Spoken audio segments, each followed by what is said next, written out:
What it do, what it do, what it do, Half and J family. Welcome back to the channel, baby. Yes. It's your boy Half. And your girl Jay. And we back with another reaction video.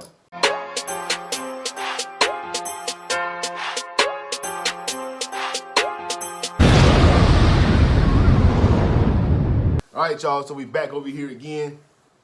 Y'all keep asking us to do these ones right here because y'all love them so much. So, like we said last time, we work for y'all, right? Mm-hmm. All right, so you want to go ahead and introduce them and let them know who we go react to today. Jordan Peterson. And the commentary is called... Student tries to frame Jordan Peterson. Try to frame him, huh? Mm-hmm. So you working with the police? Are you undercover? They call them UCs. Okay. But anyway, we about to get into this Jordan Peterson, man. But before we do, everybody that's out there who has not yet subscribed to the channel, come up top, don't hear the head, bam. Go ahead and hit that subscribe button. Yes. Turn your post notifications on. Yes. Like and share this video. Yes. And comment down below, baby. Come on, on. Join the squad, man. Half and Jay. Come on. Yes. We gonna be kicking off. What? Good vibes, baby. Good vibes. Boom. Alright. Feel me? You gotta steam it up there real quick. Alright, let's get into it. Let's see what's going on. So the idea that I put thought into this is perhaps an optimistic one, but as you might imagine, you've been a topic of conversation on this campus a lot in the past week or so, certainly among a lot of us who discuss politics, and one of the things that sort of unites... Dude sound like he's very excited to even talk to this man right now. You can hear it in his voice. You know what I'm saying? In the past week or so, certainly among a lot of us who discuss politics, and one of the things that sort of united people who like and dislike a lot of your ideas is that we appreciate your defense of free speech, and we appreciate you coming here to talk about it with us. But one of the things I thought was really interesting is Professor Van Dyke addressed the distinction between you and Jonathan Haidt, and you mentioned this as sort of a temperamental one, and I think, I'm sure that's true to some extent, but I noticed you made a lot of more... Who is Jonathan Haidt? I have no idea. Y'all let us know who Jonathan Haidt is, and do we need to react to something that has something to do with this here, with Jonathan Haidt and Jordan Peterson? Sort of a temperamental one, and I think, I'm sure that's true to some extent, but I noticed you made a lot of more sort of substantively inflammatory claims, like in the course of this lecture you called the authors of Facebook posts demons and totalitarians. In past events, you've called them things like neo-Marxists, cultural Marxists. You called them, I believe, a fifth column that is committing treason against the West. And it seems to me this is more than temperamental. This is a substantive difference. And another, difference. And another thing you've done is that, unlike Haidt, you have a more sort of comprehensive political program. You've talked a lot in defense of traditional hierarchies, both of gender, of class, so on, though emphatically not race. And so it seems that... I haven't talked about defense of traditional hierarchies in terms of gender and class. That's not true. Well, you've talked about hierarchies in society. You've talked about... That's true. I have done that. But I haven't justified them on the basis of gender and class. Well, okay, you talk not about... okay. That's an important distinction. Okay, but you defend hierarchies in society in a way that... You talk a lot about the Pareto distribution, yes? That doesn't mean I defend it. Well, okay, okay. Yes. This is like the most aggressive, I guess I can say, or angry I have seen Jordan Peterson in a conversation with someone. Normally he's very cool, calm, collective. Don't raise his voice, really. You know what I'm saying? But right now he sounds like he's very frustrated. Like, no. Like, he getting tired of people keep putting words in his mouth. You know what I'm saying? You guys have anything you want to say? No. Oh, okay. My bad. That doesn't mean I defend it. Well, okay, okay. Yes. Well, I mean, I think you talk... Observing that something exists is not the same as defending it. How in the world... Well, people attack it, right? That? You don't. People attack it. Attack what? Attack the hierarchies of society is inherently unjust, right? Well, they're unjust, but they're also useful. Okay, so you say they're useful. Look at it this way. Okay, look at it this way. You obviously think that it's worthwhile to stand up and ask a question. Yes. So you think that standing up and asking a question is better than Yes. not standing up and asking a question. Yes. Okay, that's a hierarchy Yes. of values. Yes. Okay, without the hierarchy of values, you couldn't act. Of course. No, not of course. Well, wait. It's partly why I'm I think defending you the should say here, hierarchy. Without no a one hierarchy, disagrees there's no about the impetus facts to of act. hierarchy, right? What's that? There is a hierarchy in society, right? No, there's multiple Okay, hierarchies there are in multiple society. hierarchies in society, right? Yes. And you say that they are based in, you invoke the lobster, right? That they are based in nature. I said that they were inevitable. Yes, Yes. that they were inevitable. Some Right, people that disagree doesn't with mean that they're but, good. But my point is that, this is general to it, you have a broader point than free speech. This is one of the things you talk about, yes? Yes. Okay. Whereas I think there are some other activists who focus on more exclusively I'm not an on free speech. activist. There's some other individuals who engage in public political speech. Okay. Yeah? Who focus more exclusively on free speech, whereas you have other goals in mind. But one of the things that your more inflammatory language, and it's fair, it's a substantive disagreement, has done, I think, is it's politicized this free speech to an extent that someone like Haidt hasn't. I've noticed that when someone hears the term free speech now, they associate it with a specific set of thinkers, often as viewed as on the extreme right. And I think arguably that's a problem of all factions in society, because free speech should be a universal value. Polls certainly suggest that it's coming under increasing threat from both sides. But I suppose the heart of my question, in addition to, of course, these other observations, is that do you believe free speech is your primary end, or do you believe these other points you're making are important? Because I've heard you a bunch of times defend free speech sort of contextually, like you've complained about some of the laws in Canada that you dislike, that they institutionalize false facts into the law. But it seems to me that an absolutist defense of free speech makes no preference as to true or false. The point is that something, you are being forced to say something. It would be as bad as if you were forced to say something that's true, because the point of free speech is that you can say whatever you want, right? No, And- the point of free speech is so that you can think your way through Yes. life without running like But headlong being into a told to brick wall. think position A versus position B is just as bad, right? Even if one is true and the other's not. Okay, well, there was a bunch of questions. Yes. Good job, by the way. Well, I was about to say, I was lost with all the questions he was just asking. Like, seriously, like, this dude was, he just going. Like, he like to hear himself talk or something. Like, seriously, though. Damn. I'm glad I'm not the only one, Jordan, who's thinking the same damn thing. Okay, well, there was a bunch of questions. Yes. Good job, by the way. well, actually, wait, can I just ask one additional addendum? Which is, Damn. I Yeah, think laugh that the yourself. politicization of free speech is by far the biggest threat to free speech, because this is always No, been... the radical leftists are the biggest threat Well, to free okay, so speech. this is... But I get your As point. the professor alluded to in previous questions, the substantive threats to free speech in much of the world, in Europe certainly, I think in the United States as well from the government, have come from the radical right.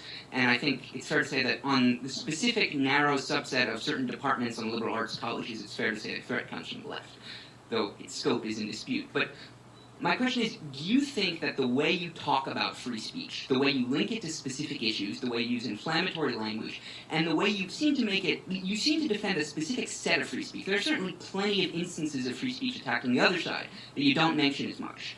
Do you think you risk politicizing this? Because it seems to me Yes. that, okay, and do risk. you not think that's a far greater threat? Because, for example, the No. NRA, the NRA is a group in the United States that defends guns rights, right? Okay, hold it. Yes. It. We need a question. Yes. Okay. I mean, My like I question is, said, you're doing fine. do you but think- it's just too much. Like, I can't keep it Do you straight. think that your behavior risks politicizing it, and do you think that politicization is justified? I think my behavior risks politicizing it, yes. I would rather it not be politicized. And I'm doing what I can to manage that risk. However, it's become political in my country because the government implemented compelled speech legislation. So I wasn't complaining about that before it became political. Now, there is a time, even when you're detached in some sense from the political realm, that you can't be detached anymore. Well, I'm not happy with the fact that this has become politicized. You could say that I haven't done a stellar job in ensuring in every possible manner that this has remained neutrally apolitical. Probably true, but I'm not particularly unhappy with the way things have gone so far. And I'm not happy with the radical left. And so if they're irritated at me, so much the better, as far as I'm concerned. So Have I conducted myself perfectly? It's like, undoubtedly no.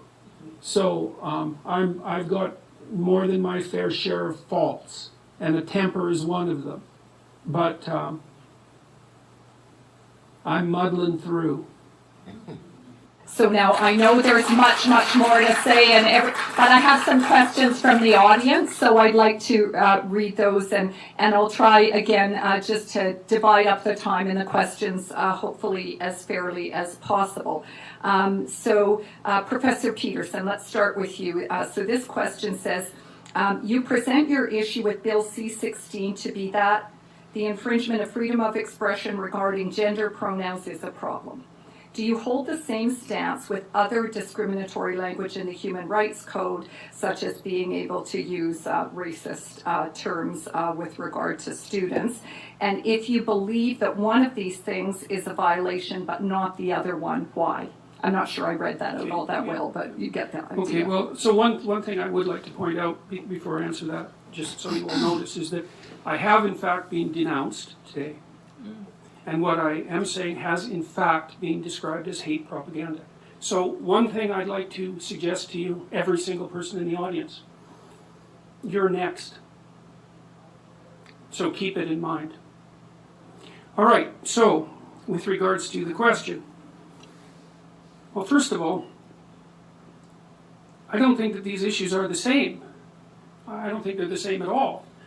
I mean, I've been thinking about the pronoun thing, because one of the things that people, it put me back on my heels for a while, because the claim was basically, well, it's something like, why doesn't the mean professor just play nice and respect people by using their pronouns? And it took me like 3 weeks to unpack that, because who gets questioned about pronoun use? I don't know why the hell I use the pronouns I use. I use them because they're part of the language. I use he and she because that's what everyone uses. And so then I had to think about, well, why do we in fact use pronouns? And we use them in part for the same reason that we use other categories, and that's to simplify the world for functional purposes, roughly speaking. But then I was thinking, well, is the use of he and she a mark of respect? And the answer to that is, well, no, it's not a mark of respect. It can't be a mark of respect. What you call 4 billion people can't be a mark of respect, right? It's a mark of basic categorization. And so then the claim comes up, well, if someone wants you to use a particular pronoun, then you're disrespecting them if you don't. It's like, okay, let's think that through a bit. Well, that assumes that when I'm using he or she for people in normal parlance, that I'm actually indicating my respect for them. And that's not true. It's like if I don't know you, I classify you generically, and basically I classify you in terms of how you present yourself publicly. I suppose that's your gender expression. And then I nail you with whatever pronoun seems to fit. It has nothing to do with respect. And besides that... That's the truth. That's 100% the truth right there, though. That's 100% the truth right there. Go ahead, speak on it. I'm just like I said in the last video, how is that being transphobic? Right. Because say you grew up with a person that's been a male almost his entire life. Right. And he waits until he hits 30. 30 and or whatever. Yeah. And he decides to become a woman. You're going to slip up and call him a him. Absolutely. Like, because you're so used to it. So used to it. You know what I mean? Y'all grew up together, like you said. Y'all went to school together. The whole 9 yards. So it's like, I'm not disrespecting you because I slipped up and called you a man. Right. It is, that's what I'm used to calling you. Right. You know what I'm saying? Like, and then we're raised to be called he and she. Right. And now there's a term floating around that we have. Well, I mean, it's a word that we all use, but we have to say they. Like, right. If we don't say they, we're being transphobic, or you know what I'm saying? Like, it's just no, that's facts though. And another little example also, like with the name change thing, I'm gonna result to football, right? The Washington Redskins was called the Washington Redskins since I knew about football, but now they changed it because of the the racist terminology of it. I guess Redskins part of it, so they changed it to Washington Football Team, right? Okay. So I still accidentally call it the Washington Redskins, right? Because I've been so used to hearing that. You know what I'm saying? So it's the same thing what he's saying. So and I nail you with whatever pronoun seems to fit. It has nothing to do with respect. And besides that, you bloody well don't get to demand my respect. Why should you? You know, I mean, it's not like I respect everyone. That's a foolish thing to do. You respect people who are respectable. You know, you make value distinctions between people, and that doesn't mean you illegally discriminate against them. Those aren't the same thing. But I'm all for value judgments. If you don't buy value judgments, then why bother learning anything? Why bother doing anything? Why go from one point in your life to another if the next point isn't better in some manner? So don't tell me that I'm not respecting people when I don't use their gendered pronouns. And the other thing is, I don't buy this whole idea that the people who are putting this legislation forward are valid representatives of the trans community. That's what they say they are. We have mechanisms for deciding whether someone's a...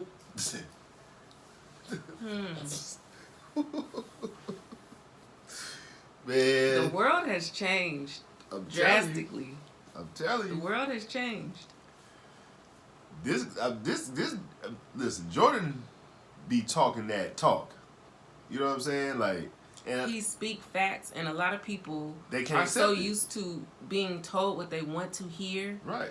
and Yes, they go ma'am. against what's morally right Right. and correct. Right. And That's been going on since the beginning of time, yeah. type of thing. You know what I'm saying? Like, But I noticed a lot of people who are realists mhm, and who speak the real, who's just real, mhm, get shunned. And it's mhm, this world is so fake. Everybody's so freaking fake, right. and it's just sad. Like the culture, everyone has turned into being fake and want to be told lies. Like Right. it's for why? Why don't you want to know the truth? Why wouldn't you want to know the truth? Right. And why do people have to hide how they feel? And if you feel a way, I feel everybody should be able to express themselves with how they feel and not get knocked for it. Absolutely. I mean, because that's been one of my problems, I think, for a while, because I always kind of speak what I feel and how I feel. You know what I'm saying? That's why sometimes me personally, I'm speaking just for me, not for Jay. I'm speaking for myself. That's why I really don't like sometimes reacting to stuff like this, because some people will take my words and interpret it in different ways. You know what I'm saying? And something I'm not trying to really say. Kind of like what they do with him. You feel what I'm saying? So I be seeing some of y'all comments in there, oh, we'll have this and have that, blah, blah, blah.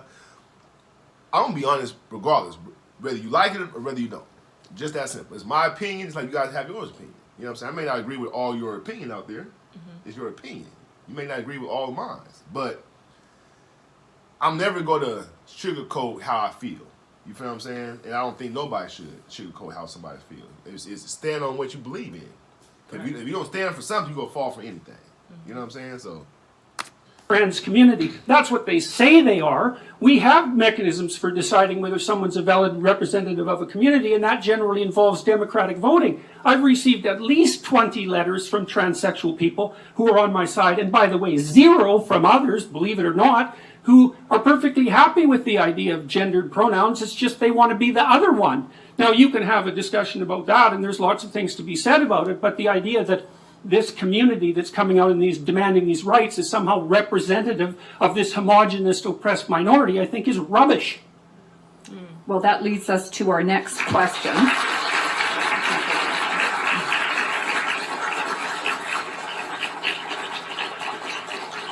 And for this question, I'm going to ask both Professor Kosman and Professor Bryson to comment on it. So one of the objectives of the transgender and queer rights movement is to enter into public conscience in a way. And this person asks, this can only occur through public conversation. Do you worry that it may not be possible to have thoughtful discussion if there's government restriction about this kind of speech? And do you worry that it would skew discussion in one direction or another? So perhaps Professor Kosman first, and then Professor Bryson. So I've spent a career being concerned about the way in which thoughtful discussion is often shut down. And I've been concerned about it on the right, I've been concerned about it on the left, and I've been concerned about it in the mushy middle. And And I think that Professor Peterson has actually performed some of this today, insofar as he just said that he was denounced here today and that they're going to come for you next. So the thing is about speech is that everybody gets it. And you say something and you then get criticized. So Professor Peterson hasn't been denounced, some might want to, but he has been severely criticized. And that is actually what speech does. That is what speech does. I think that there is an important way to have. So they give the definitions of No speech is communication. Right. What? How? No speech is communication, the transmission of ideas. How? How does that work?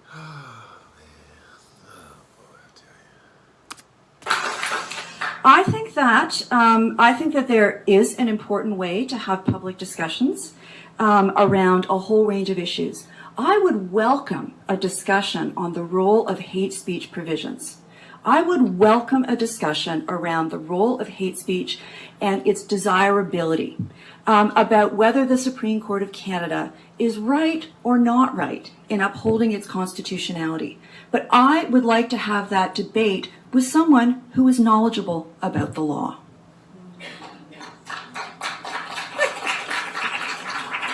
Thank you. And Professor Bryson. I think everybody who was clapping came with her. You know what I'm saying? Those are her next door neighbors, and her beautician. Is it a beautician or a bartician? However y'all call that. Beautician. Beautician.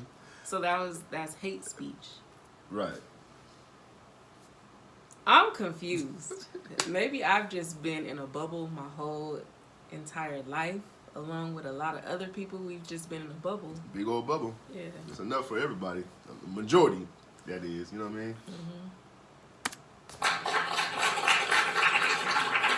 Thank you. And Professor Bryson.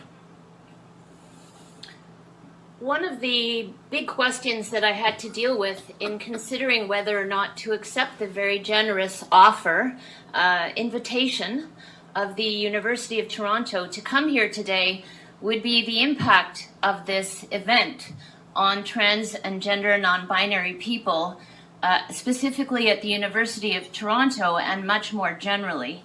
And so, whereas I would say that I recognize practices of peer review, and practices of peer review are not denouncement. Practices of peer review are practices that we utilize to make assessments about knowledge claims, whereas I would fully appreciate being able to enter into a discussion about gender and gender identity and issues around trans culture as a means of practicing peer review. I think the difficulty that we've had, and we've managed to reproduce this difficulty here today, characterized just now by Dr. Peterson as simplifying the world for functional purposes. Simplifying the world for functional purposes is not what I recognize to be academic practice. This is not how we relate to knowledge.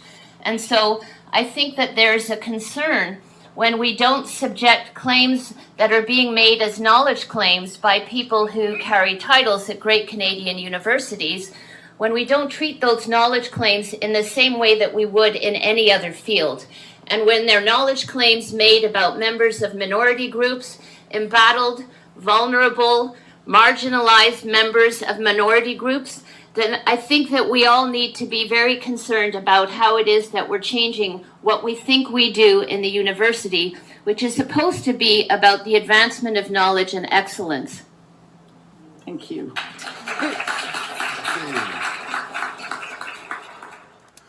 So the idea that I put... Shout out to whoever was putting the, the little word phrases up there, the definitions, and all that stuff like that. Somebody's paying attention. You know what I mean? And I think that last woman there, I think she liked to hear her big words that she can use. You know what I mean? Because that's all she was doing, just using some big words, but wasn't making no sense with them. But, I mean, hey, that's just me, though, man. So, anything you want to add to that? No? I'm just left speechless. Right. I really don't get it. Well, look, y'all. I don't get it. leave our comments down below. Open up the conversation. You know, that's what this whole thing is about, conversation. You know what I'm saying? I want to hear what we'd like to hear what you guys feel about this one. Y'all pretty much got, you know, what we feel about it. You know, so. And then you have people in the comments who are just like really angry. Like, Right. what do you hear that we all don't hear? And Right. Please let us know, because, I mean, if we're missing something that you guys are hearing that we're not hearing, we're open for it. You know, anybody who's been following the Half and J channel, we open for all that. You know what I'm saying? We don't, you know, place prejudgment on nobody or nothing like that. You know what I mean? So we feel like everybody, you know, has their own beliefs on certain things, on certain subjects and topics and things like that. You know what I mean? Doesn't mean that, you know, we don't like you no more. You know what I'm saying? That like that because you don't agree with something that we may agree with, but some of y'all out there, that's what y'all treat us though. Oh, I'm gonna leave y'all alone because y'all started, you know, to listen to this and whoop wop bam and. I mean, if that's how you feel, then by all means. These you know are what I'm people saying? who don't want to hear the truth. Yeah. And facts. And but it's fine. Right. You know, you have your preferences and we do too. And So yes, I like to know the truth Right. about things and hear the truth. Right. And there's a lot of people out there who you can go watch that's talking about some BS that's far from the truth that you guys can go and entertain if you want to. You know what I'm saying? But over here with the Half and J channel, we're gonna try to keep it all the way 100% authentic. Yes. And that's what it is. So anyway, let's get into some shout outs. Okay. First shout out goes to Dylan Sage. What's up, Dylan Sage? Dylan Sage, what's going on with your champ? I hope you found that one interesting. Leave a comment down below. Let us know what your thoughts is about that. And make sure you come back and join us for some more reactions. Yes. And second shout out goes to Jay Snyder. What's up, Jay Snyder? Jay Snyder, what's going on with your champ? Shout out to you, man. Appreciate you from tapping in. Let us know what your thoughts is about that. Go ahead and leave your comment down below. And we'll catch y'all in the next reaction video. Yes. And we gone. Peace.